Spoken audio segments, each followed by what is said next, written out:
We're in Book 1, the Book of Beginnings, Canto 4, the Secret Knowledge. And this canto is a special canto. It's different from all the, of course, they're all different. All the 49 cantos are different. But this one can stand alone. Okay? We can consider it as a kind of Sri Aurobindo Upanishad. In this canto, he's not continuing with the narrative of the story of Aswapati or Shraddhavan or Savitri. This is the secret knowledge. He's sharing with us the knowledge on which this whole poem is based. And it has 7 different sections, and each of those sections shares with us a different facet, a different aspect of the poem, of the secret knowledge. They're complementary. So the section which we are in just now, which begins on page 66, it tells us about how the master of existence lurks in us. He's living in us. He's entered into this manifestation to play at hide and seek in the mighty mother's game. So we were reading about that. Because the Lord is within us, there's a mutual debt between human beings and the Supreme. He has put on our human nature, and we have to put on his divine nature. And on the bottom of page 67 it says, our life is a paradox. It's a puzzling kind of contradiction with God for key. We can only really understand this life that we find ourselves living if we find that key. But he says the key is hid. You know? The key is hidden in the subconscious. And while it's like that, even the divine in us is searching, as one forgetting. He searches for himself. No?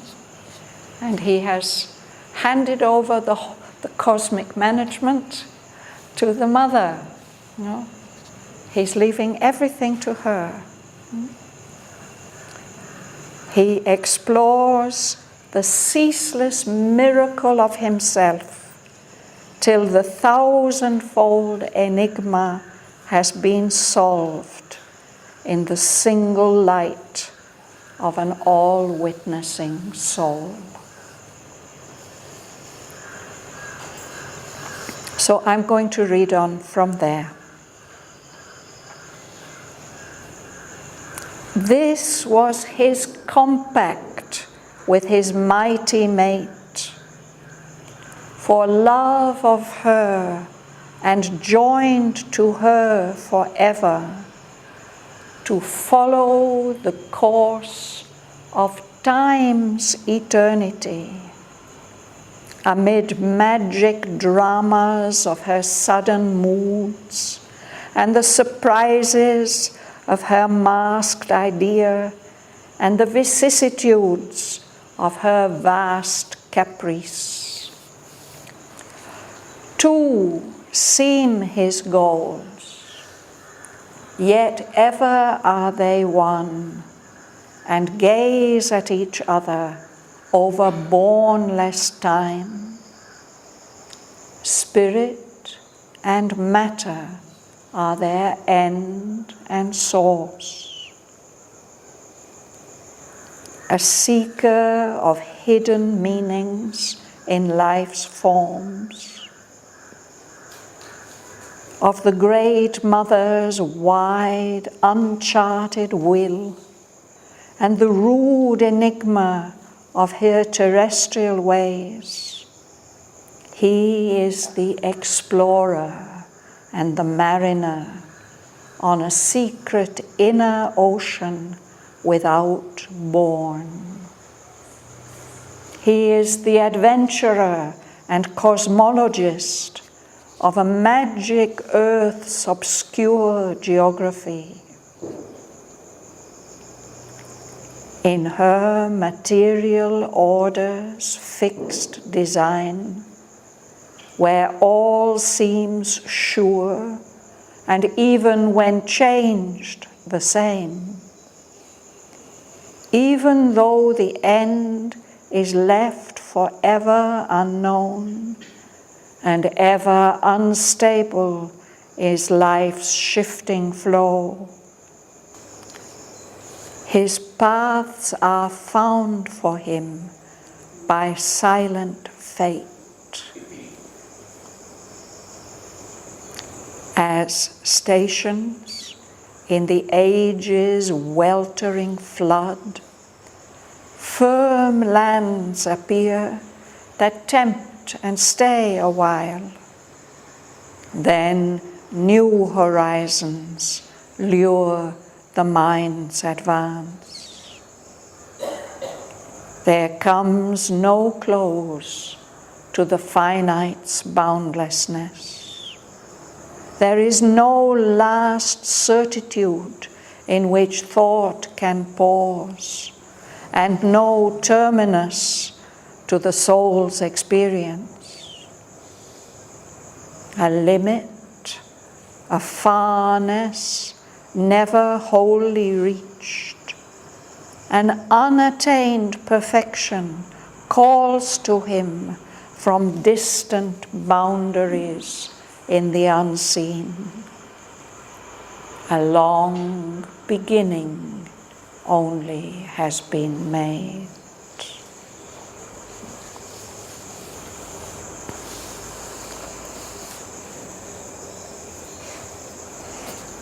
You will start, Bhavana.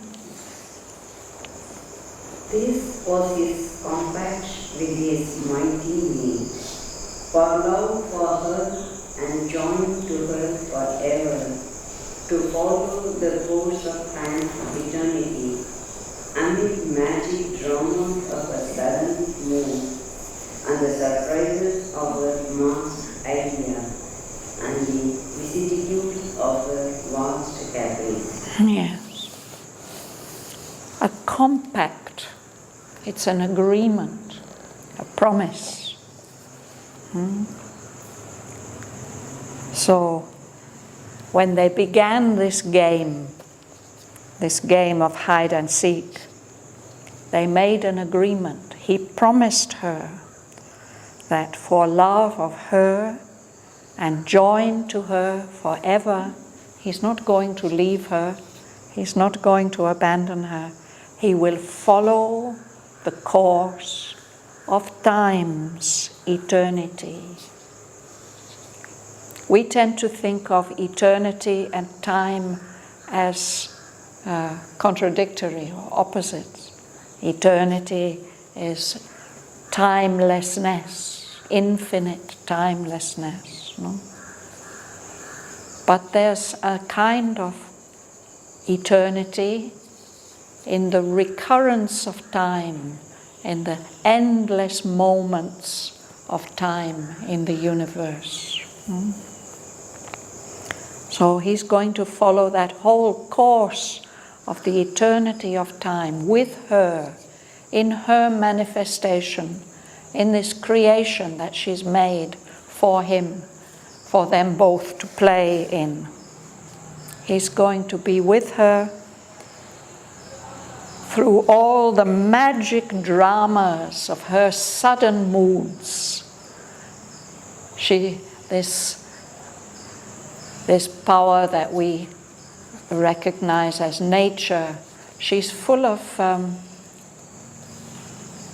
changes, unexpected changes, as if she's a capricious woman who suddenly changed her mind. She wanted this, now she wants that. surprises of her masked idea. All along, she has an idea, an intention, but it's hidden, it's disguised as if it's wearing a mask. So she's always surprising us when new aspects of her idea reveal themselves to us. And the vicissitudes of her vast caprice. Vicissitudes, they're all the challenging things that happen in life, the ups and downs of life that unexpectedly challenge us and surprise us. And these vicissitudes happen because of the vast caprice of the Mighty Mother. Caprice is when you do something just like that, just for fun, on a whim, without any special reason or purpose. Whoops, she's changed her mind again.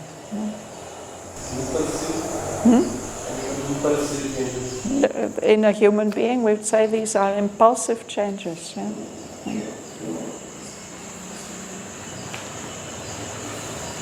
Martin. Who, seeing his goals, is ever they one, engaged each other over born time. Spirit and matter are the end and soul. Yes. So he's following her wherever she goes, wherever she leads. No? But it seems as if there are two goals, two opposite possibilities. That's what it seems like to us, two contradictory goals.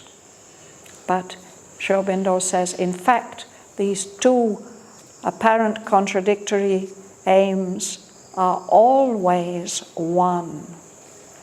And they are joined, and they, from different extremes, they gaze at each other over bournless time, limitless time.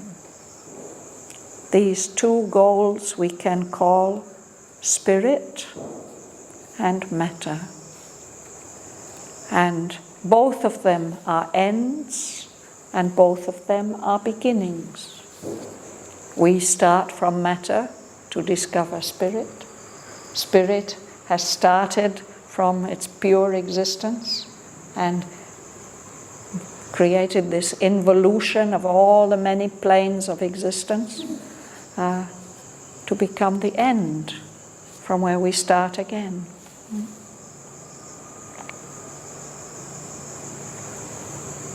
Gumsun. Source. A source is where you begin from.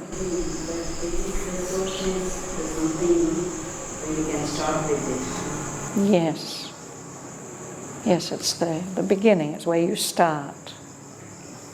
Because I was thinking the whole thing is the matter, so it begins from there. We can look at it like that for us human beings. Matter is our starting, or we can say the starting point of this material universe.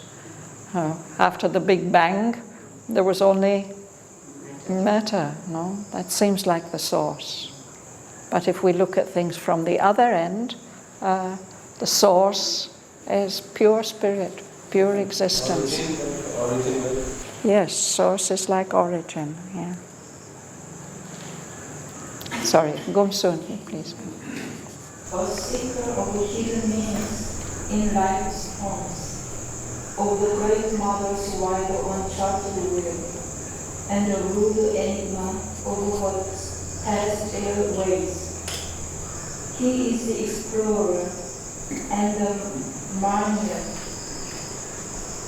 on a secret inner ocean without border. He is the adventurer and the cosmologist of massive Earth's obscure geography. Yes. So let's start with He. He, the Lord, the One involved in us as the soul. He is a seeker of hidden meanings in life's forms. That conscious soul in us sees all these outer forms of life in the world, but he's looking for some secret meaning in them, hidden meaning. And this makes him an explorer, a mariner. A mariner is a sailor. And what he's exploring is the wide, uncharted will of the Great Mother. When we say uncharted, it makes us think of maps, and particularly maps at sea. Those, if you are a mariner, if you're a captain of a ship, you have a chart which shows you where the water is deep enough for you to go, or it's shallow, there are reefs, here there's firm lands. So just with this single word, Sri Aurobindo is reinforcing the idea of the soul as a mariner, taking a sea voyage. Once we had Professor Kashyap from Bangalore who came. He's a great Vedic scholar, and he says this image of the soul being on a sea voyage, this goes all the way back to the Vedas. He says there are two main images for the journey of the soul. One is as a mariner, a sailor, explorer, and the other is as a mountaineer, somebody who has to climb a high peak. So we see both these images in Savitri. Here, Sri Aurobindo is following the image of the soul as an explorer, not exploring the outer ocean so much, on the secret inner ocean, the inner ocean of consciousness, which is without born. Just a few lines before we had bornless, means with no border, no limit, no frontier. No? He's the adventurer and the cosmologist. A cosmologist is somebody who studies the universe. What he is studying is the obscure geography of a magic earth. Earth, of course, for us is our planet, but in the Indian tradition, earth is the material principle, matter. No? This is a magic earth, some special, secret, subtle substance that he's exploring. The obscure geography, this geography that's difficult to understand. You told the He is the Lord, the One. Yes. But how he becomes the explorer and mariner? Well, we said before, we have seen, Sri Aurobindo showed us, that this one expresses himself in three different ways for us, for our experience. As the transcendent, as the supreme, as the universal spirit, and as the individual soul. And as the individual soul, he's in us as the conscious being, you could say. So the soul in each of us is an explorer and a mariner on this secret inner ocean of consciousness. And now in the next pages, we'll read about some of the developments and adventures that he has exploring this inner ocean.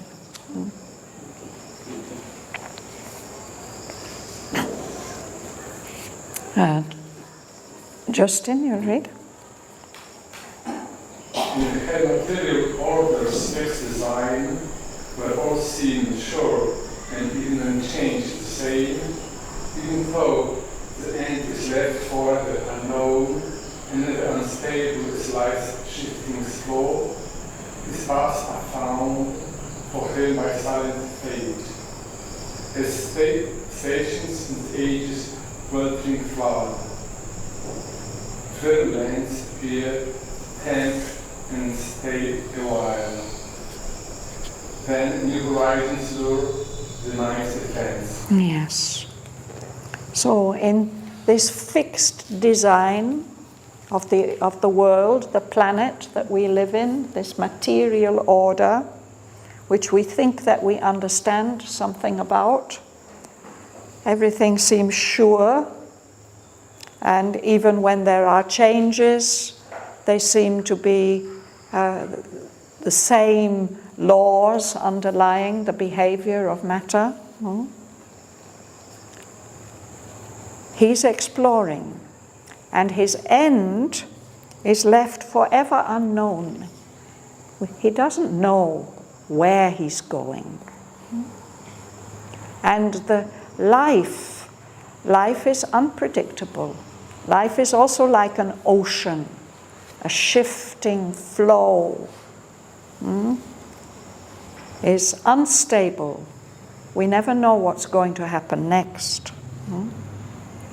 But in that shifting flow, his paths are found for him by silent fate. He gets guided, shown the way to go. He's shown the way to go, not by a voice, but by, we can say, circumstances, by the things that happen, that seem to be inevitable, that have to happen. But in that shifting flow, and his paths are being found for him, here and there, in that ocean of time, here it is, the weltering flood of the ages. The flood is the ocean weltering. It means there are huge waves. It can be very stormy. In that ocean of time, now and then he comes across something that's like land. Stations, firm lands appear. So those are very tempting to the soul. Let me explore this new island, this land, no? And he stays there for some time. But then after some time, the soul becomes dissatisfied. He thinks over the horizon there's something else, new horizons lure the mind's advance. He wants to know more, become conscious of more things. No? You would read?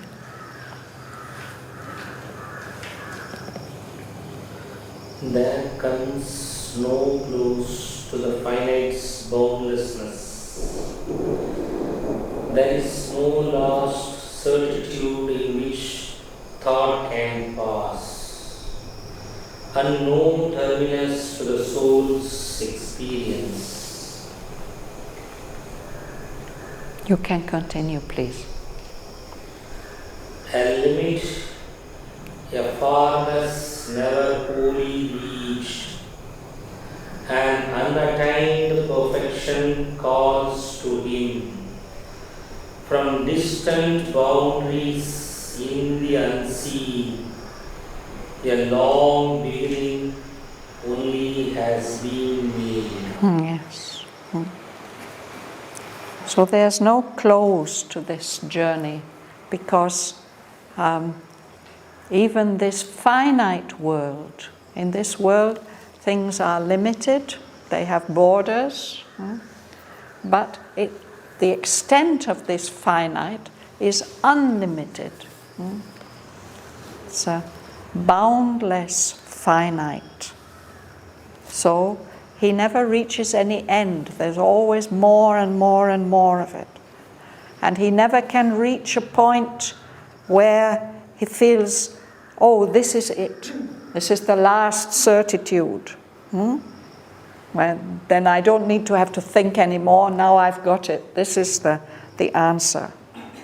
And there's no terminus to the soul's experience. The terminus is where the bus stops. It doesn't go any further. Everybody get off. But for the soul experience, there's no terminus. Just a minute. Let's reach the end of the sentence. Then you can ask your question. There's something is attracting him. He's looking for a limit. Something in the distance that he never can fully reach. It's an unattained perfection. Something perfect and final and complete. But he never reaches that. It's always calling to him from distant boundaries, in the unseen, in what is beyond the range of vision, beyond the range of thought. So always the feeling that whatever has been done and experienced so far is only a long beginning. A long beginning only has been made. What did you want to share, Kanyapan? Finite boundlessness, is it like an oxymoron? Yes, it's like an oxymoron. Sri Aurobindo often uses such oxymorons. But this one, Einstein has also used it. He has said that the universe that we live in is a boundless finite.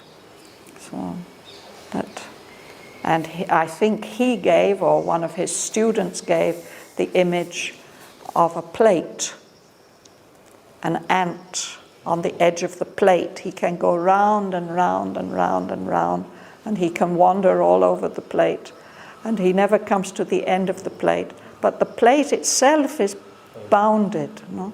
So this is a way of seeing our universe. Whichever direction we go, we can't get to the end of it. No? But still, it is limited. It's only in a certain set of dimensions.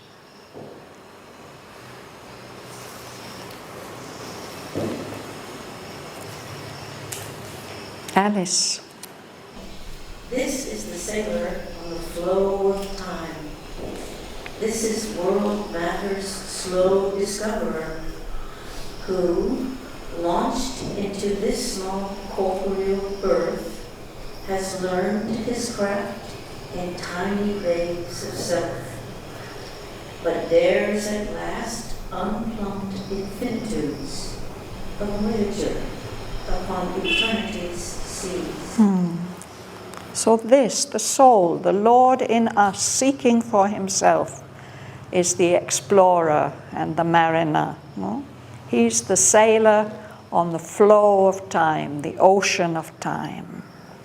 And he is slowly discovering this world matter, this material universe. He's been launched into this small corporeal birth. It's as if when we are born into this material world in a body, that body is like a boat for us, a little ship. And we get launched into life in the universe in this vessel. So when we get launched into this small corporeal birth, we have to learn how to navigate our craft, how to use our body, how to use our physical existence. And we learn this, first of all, like somebody who's just learning to use a boat, in safe little bays, protected areas, where the land comes around and protects, and it's safe to play about in your little boat there. There you learn what the boat can do and what it cannot do. No? So that's how he starts his journey. But at last, he dares unplumbed infinitudes. He becomes a traveler on the seas, not of time, but of eternity. And he's going to explore unplumbed infinitudes, many infinities. And unplumbed means that we have never found out how deep they are. Seamen in the old days, they used to measure the depths of the water they were passing through by tying a bit of lead or a stone to a rope. Plumbing means finding out how deep something is. And if it's unplumbed, nobody's ever found out how deep it is. Fathomless. Fathomless, yeah.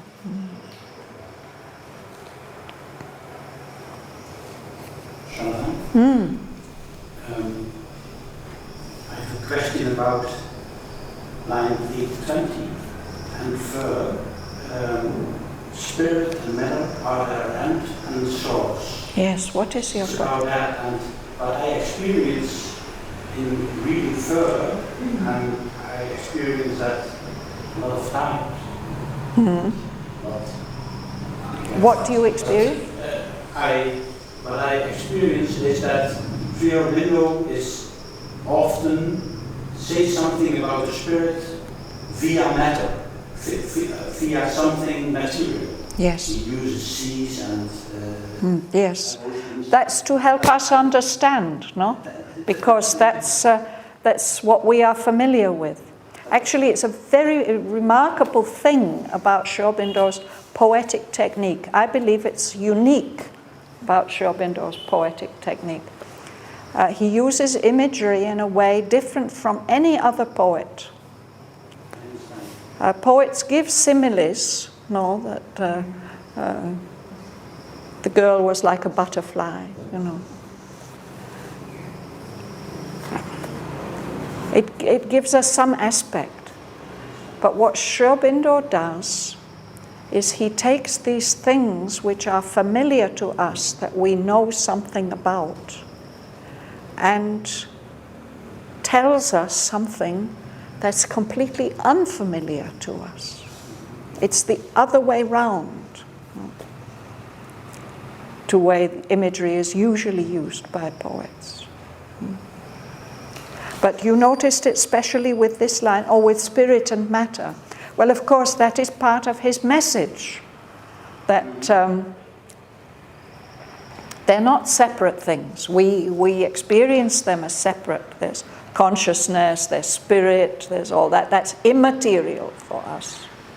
But he's saying, no, it's all part of a single, unbroken spectrum. And at one end there's spirit, and at one end there's matter, and they are connected. No? And we can start at either end and move to the other end. We can't really stop in the middle, he says. If we're trying to understand the universe, in the middle one could say, oh, life. Maybe life is the source, or it's the end, or mind. But he says, no. Actually, you have to choose one end or the other as your starting point or your goal. No? And that matter, he says, is a mold for spirit to develop, to grow, to experience itself. Do you know examples that Sri Aurobindo is describing the spirit via matter? The other way. Do you know examples of that?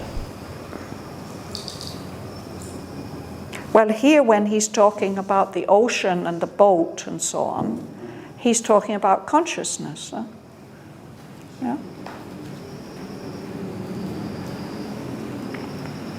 Yeah.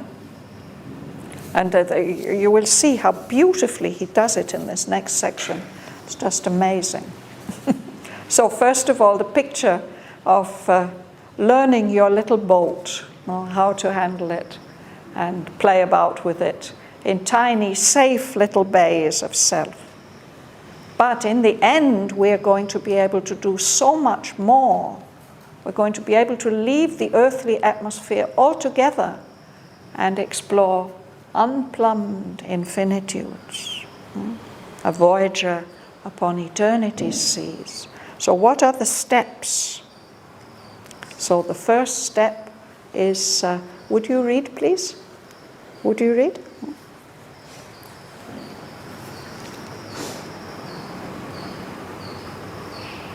In his world adventures proved. Yes, that's correct, please. Yeah. Initial start. Behold him, ignorant of his Godhead's force, timid in shade of its vast design. Continue.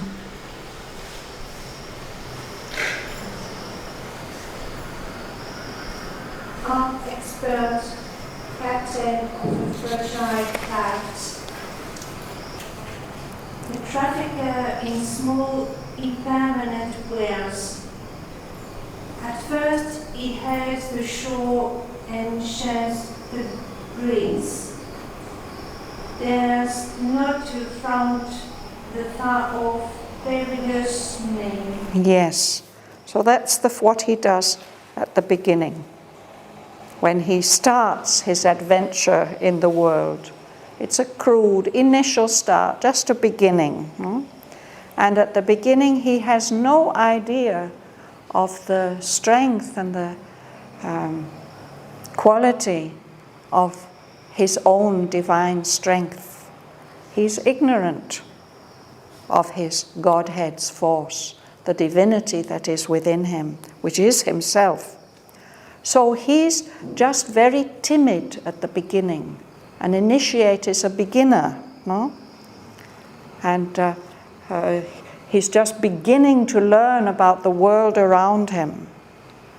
But he has become an expert captain of his own body, of this fragile craft, this ship, this little boat that he has, which can be destroyed so easily, but at least he can manage this. It's one of the most marvelous things to watch a child who's just learning to sit up, learning to use its body, like somebody learning to use a crane, pick up. It's so amazing. So at an early point, we become expert captains of our fragile craft, of the body. And what do we use it for? We use it for trading, a trafficker in small, impermanent wares. At first, he's not carrying in his boat big cargoes. He's carrying only perishable things, fruits and vegetables from one little village to the next one. And he's following the shore. He doesn't go out into the open sea, hugging the shore. It's what you do in a boat. If there's a storm out at sea, you will stay near to the coast. He shuns the breadths. He doesn't go out into the open ocean. He doesn't dare. He's still a timid initiate. He doesn't dare to affront, to go and face the far-off, perilous main. The main is the open ocean. You go out of the harbor gate, harbor walls, out onto the main, onto the ocean, which is very perilous. So he stays safe near to the coast. This is our first experiments in the physical world. See, look, let's look at this. Behold, lo and behold, see. He's showing him to us. That's how he is at the beginning. We're like voila, yes. Toon? He, in petty coastal traffic plies, his spade rolled out from port to neighbor port, content with his safe round's unchanging course. He hazards not the new and the unseen. This is a stage in the development of our consciousness. We feel safe plying, going backwards and forwards in a petty coastal traffic. He's just going from one port to another and back again. And he gets his rewards paid at each port. So he does that over and over and over again for a whole lifetime, or perhaps for many lifetimes. He's content with that safe round's unchanging course. And he doesn't dare, he doesn't hazard the new and the unseen, or the unfamiliar. It's the first stage of our development. Okay, we'll just do one more sentence. Olesia, would you read? But now he hears the sound of the larger seas. A widening the world calls him to distant scenes, and journeys in a larger regions are, and peoples unknown and still unvisited shores. Yes. Soon you hear the call, the sound of those larger seas. It's very exciting, and you look out to wider horizons, no? So your sense of the world widens. A widening world calls him to distant scenes. Perhaps you've stood on the seashore somewhere and looked out and wondered what is beyond the horizon and what it would be like to go there. No? Journeyings in a larger vision's arc where the horizons are wider, and there are whole nations that you don't know anything about and are still unvisited shores. An arc is part of the circumference of a circle. So when we are standing on the land, we see the horizon as a kind of arc. We don't usually see the full circle. But sometimes you may see only just a tiny little bit of the horizon, or you may be in a place. I remember in the early days in Auroville, you could see all around vast horizons. Yeah. Now all the trees have grown up. Would you like to read, please? Yes.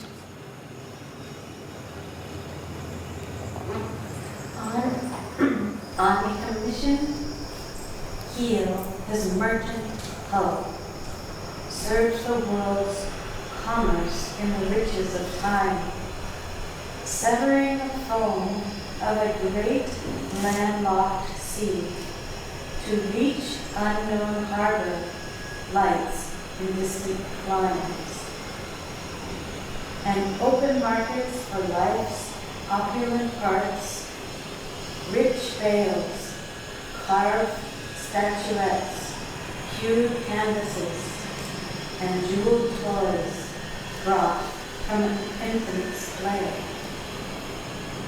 and perishable products of hard toil, and transient splendors won and lost by the days. Yes.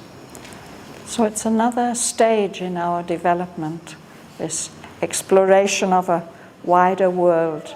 And the image that he gives of it, it's like those peoples that we know about in the ancient world, the Phoenicians and the Greeks, who started exploring the Mediterranean, the great landlocked sea.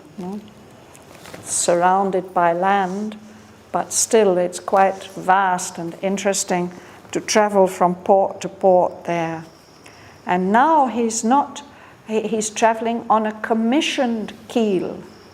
It means that he's doing it for profit. He's taking goods and taking them to sell them somewhere far away. So his ship is a merchant ship now. He's dealing in all kinds of transactions, serving the world's commerce. And the kind of goods that he's carrying are luxury goods, the riches of time.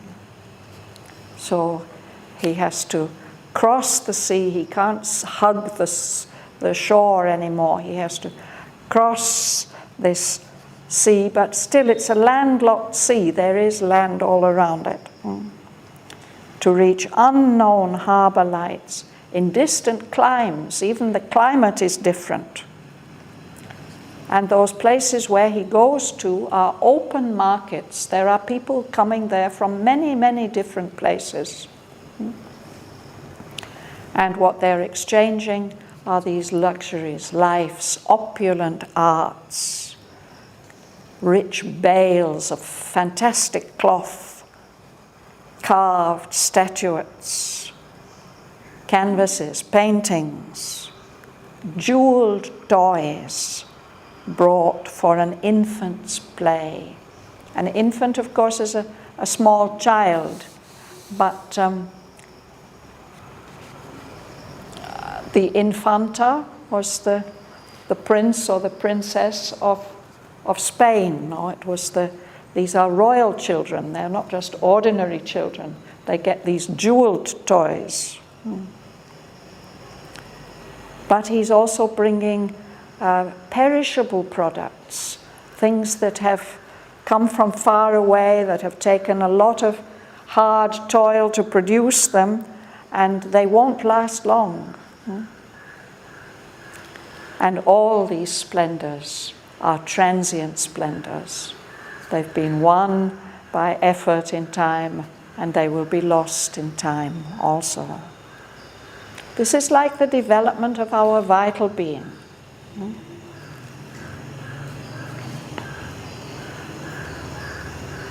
I think we'll have to stop there. There are some more stages before he can dare the unplumbed infinitudes. We'll read about those next time.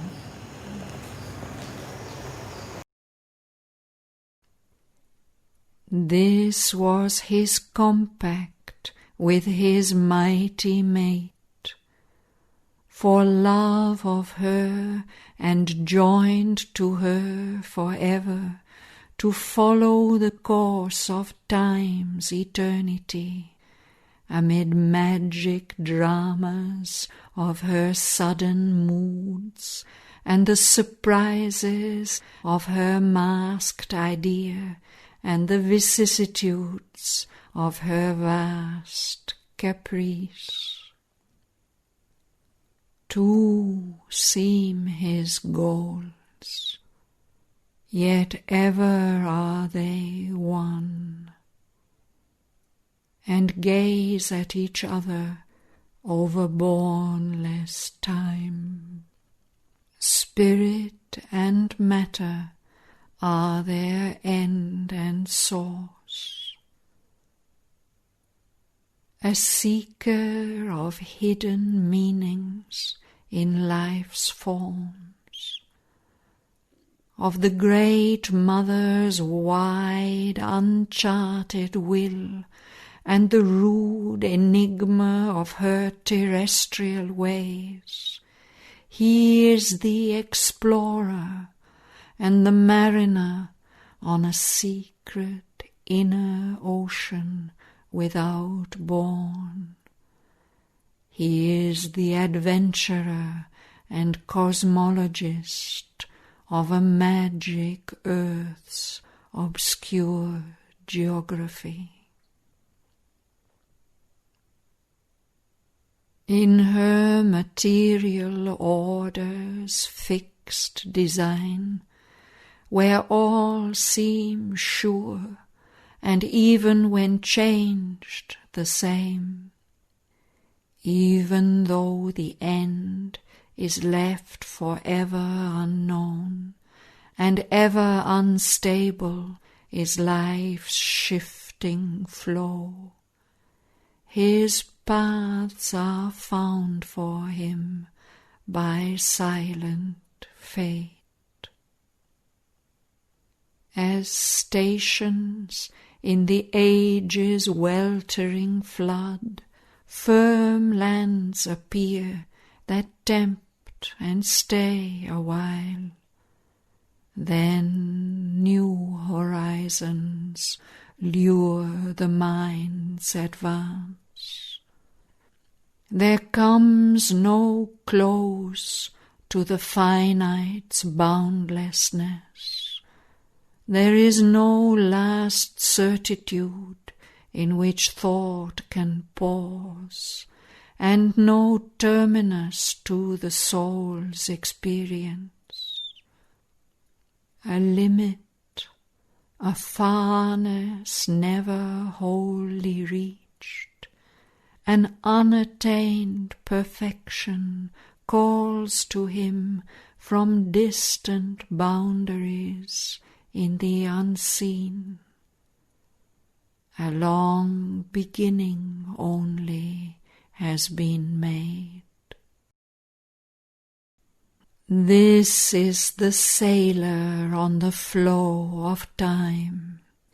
This is world matter's slow discoverer, who, launched into this small corporeal birth, has learned his craft in tiny bays of self, but dares at last unplumbed infinitudes, a voyager upon eternity's seas.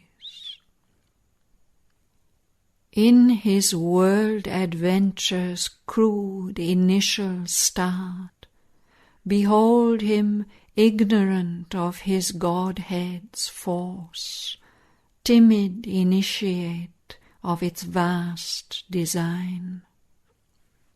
An expert captain of a fragile craft, a trafficker in small impermanent wares. At first he hugs the shore and shuns the breadths, dares not to affront the far-off perilous main. He in a petty coastal traffic plies, his pay doled out from port to neighbour port.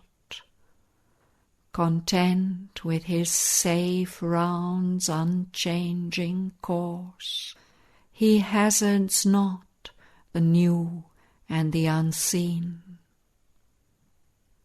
But now he hears the sound of larger seas. A widening world calls him to distant scenes and journeyings in a larger vision's arc, and peoples unknown and still unvisited shores.